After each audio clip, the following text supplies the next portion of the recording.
সংখ্যায় কম হলেও স্বল্প দূরত্বে শুরু হয়েছে বাস চলাচল।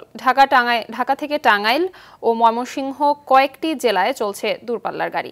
এদিকে বন্ধ রয়েছে ট্রেন চলাচল। দর্শক, এই বিষয়ে কমলাপুর রেলওয়ে স্টেশন থেকে বিস্তারিত জানাচ্ছেন সহকর্মী আশিকুল আলম।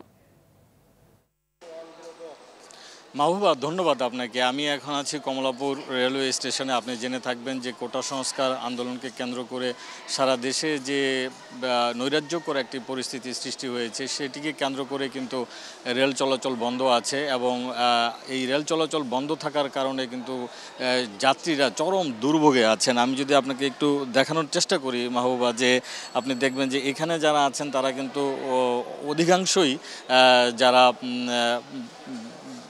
দেশের বিভিন্ন জেলায় যাওয়ার জন্য তারা টিকিট কেটেছিলেন এবং তারা টিকিট কাটার পরে তারপর থেকে কিন্তু রেলওয়ে কর্তৃপক্ষের এখন পর্যন্ত কোনো নোটিশ বা আনুষ্ঠানিকভাবে কোনো প্রকার বক্তব্য পাওয়া যায়নি, তারা কিন্তু যাত্রীরা বলছেন এরকম। এবং যারা বিশেষ করে ঢাকা কলকাতায় মানে ইন্টারন্যাশনাল রুটের যারা টিকিট কেটেছিলেন তারাও কিন্তু চরম দুর্ভোগে আছেন। অনেকেই কিন্তু বলছিলেন অনেকে অসুস্থ আছেন, যাদের ডাক্তারের অ্যাপয়েন্টমেন্ট নেওয়া আছে, এরকম অনেককেই কিন্তু আমরা এখানে পেয়েছি। এবং তারা বলছেন যে যেহেতু তারা যেতে পারছেন না, সেক্ষেত্রে তাদের যে টিকিট রিফান্ডের যে ব্যবস্থাটা সেটিও কিন্তু পরিপূর্ণভাবে রেলওয়ে কর্তৃপক্ষ সেভাবে করছে না। এবং কত তারিখের টিকিট, 20 তারিখের হয়তো যারা টিকিট কেটেছেন তারা কত তারিখে সেটি রিফান্ড পাবেন, যারা 21 তারিখে টিকিট কেটেছেন তারা কত তারিখে সেটি রিফান্ড পাবেন, এরকম অনেকেই কিন্তু আছেন যারা এই নানা ধরনের সমস্যা নিয়ে কমলাপুর রেলওয়ে স্টেশনে আছেন। এবং এরকম অনেক যাত্রীকে আমরা পেয়েছি যে জামালপুর, সিলেট,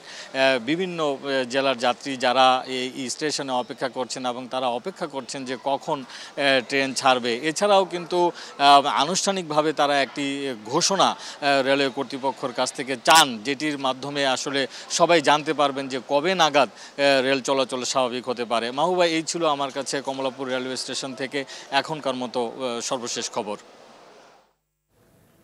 এতক্ষণ কমলাপুর রেলওয়ে স্টেশন থেকে জানাচ্ছিলেন আশিকুল আলম।